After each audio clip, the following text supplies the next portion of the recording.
जादुई 5,000 का नोट। किसी गांव में राकेश अपनी पत्नी और एक छोटी सी बेटी के साथ रहता था। राकेश के घर का गुजारा बहुत ही मुश्किल से हुआ करता। राकेश जंगल में जाकर लकड़ियां काटा करता और उसकी पत्नी मनोरमा घर घर जाकर लकड़ियां बेचा करती। लेकिन ना तो घर का गुजारा पूरा हो रहा था और ना ही जहां जहां से कर्ज उठाए थे वो चुकाए जा रहे थे। एक दिन तो उनके घर में खाने को भी कुछ नहीं था। तभी मनोरमा कहती है, अजी सुनते हो, आज तो घर में खाने को भी कुछ नहीं। ऐसा कैसे चलेगा? अब बच्ची को भी क्या दूं मैं खाने के लिए? ये क्या काम है जिसमें हमारा खाना भी पूरा नहीं होता? अरे भगवान, तुम फिक्र मत करो, मैं कुछ करता हूँ। इतना कहकर राकेश घर से चला जाता है और जगह जगह दरवाजा दरवाजा जाकर लोगों से पैसे उधार मांगने लगता है। लेकिन कोई उससे पैसे नहीं देता क्योंकि उसने सबसे पहले ही बहुत कर्ज ले रखा था और अभी तक चुकाया नहीं था। जैसे ही मेरे पैसे आएंगे मैं आपको चुका दूंगा। राकेश अरे राकेश, तुम जानते हो ना, तुमने पहले ही कितना लोगों से उधार ले रखा है और अभी तक तुम चुकता नहीं कर पाए। मैं तुम्हें ऐसे पैसे नहीं दे सकती अब। और बेगम साहबा, प्लीज मुझ पर थोड़ी दया कीजिए। मेरी छोटी सी बच्ची है, हमारे घर में बहुत मुश्किल है, खाने को कुछ नहीं। मुझे थोड़े से पैसे दे दीजिए। अच्छा अच्छा ठीक है, लेकिन मैं सूद समेत वापस लूंगी। ये ले जा पैसे। और जल्दी से राकेश उन पैसों से घर का कुछ सब्जी सामान खरीद कर घर चला जाता है। लेकिन मनोरमा देखते ही समझ जाती है कि उसने फिर से किसी से कर्जा ले लिया है। अजी, आप फिर से किसी से कर्ज लेकर सामान ले आए? हे भगवान, क्या करूं मैं? हम तो पहले ही इतना कर्ज नहीं चुका पा रहे हैं, आप और कर्ज लिए जा रहे हो। हम कैसे चुकाएंगे लोगों का कर्ज? दोनों पति पत्नी के बीच अभी बहस चल ही रही थी कि उनकी छोटी सी बेटी चिंकी आ जाती है। पापा, मेरे स्कूल की फीस देनी है।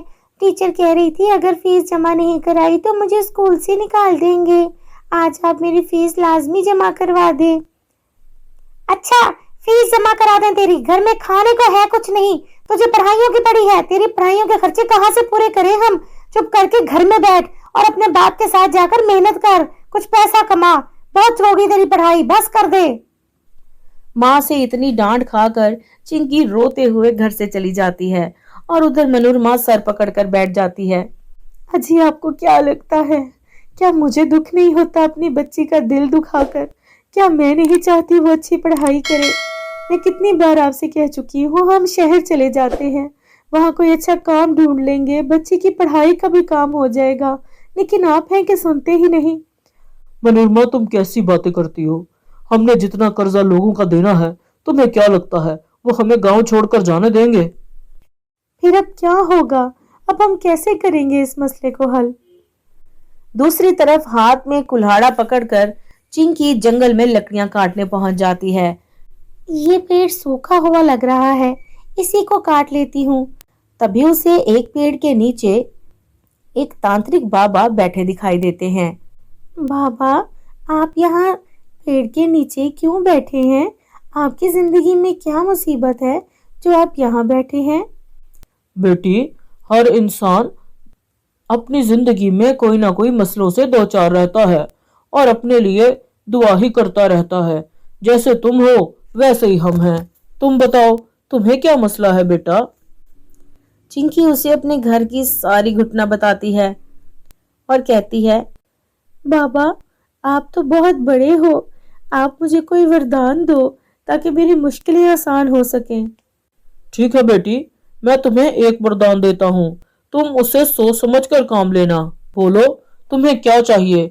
मैं एक चीज तुम्हें दे सकता हूँ। बाबा, हमने लोगों का बहुत सारा कर्जा देना है, आप मुझे एक बड़ा सा नोट दे दें।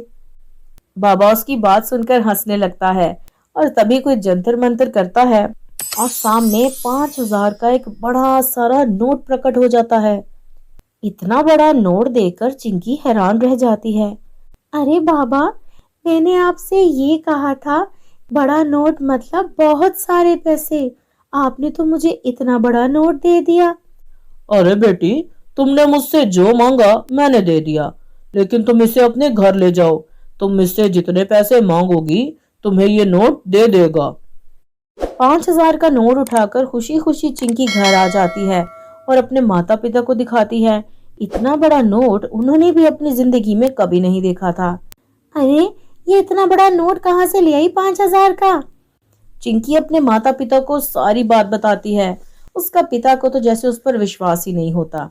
अरे तुम बहुत फारिग रहती हो चिंकी, तुम्हारे दिमाग में हर वक्त उल्टे सीधी बातें आती रहती हैं। जाओ काम करो अपना, ये कोई बात है करने वाली? ऐसा होता है भला? पापा, हम ट्राई करते हैं। तभी चिंकी उस 5,000 के नोट से ढेर सारे पैसे मांगती है और उसी वक्त नोट में से सोने के सिक्के निकलते हैं और ढेर लग जाता है। उसकी माँ खुशी से झूम उठती है। देखा आपने, भगवान चाहे हम पर अपनी कृपा नहीं कर रहा, मगर हमारी बच्ची पर तो कर रहा है। चले पापा, अब आप जल्दी से गांव वालों का कर्जा चुका दें। जल्दी से राकेश सभी गांव वालों को उनके पैसे वापस करता है। फिर वो लोग एक बड़ा सा घर बना लेते हैं और उनके सारे दुख खत्म हो जाते हैं। उसके बाद उन्होंने बहुत सारे फलाही काम किए। उन्होंने सरकारी अस्पताल बनाया, गरीब बच्चों के लिए मुफ्त स्कूल बनाया और बहुत कुछ वो गरीबों की मदद करते रहे। तो मेरे प्यारे दोस्तों, कैसी लगी आपको हमारी आज की मज़े की कहानी? पसंद आई हो तो लाइक करें और चैनल को सब्सक्राइब कर दें।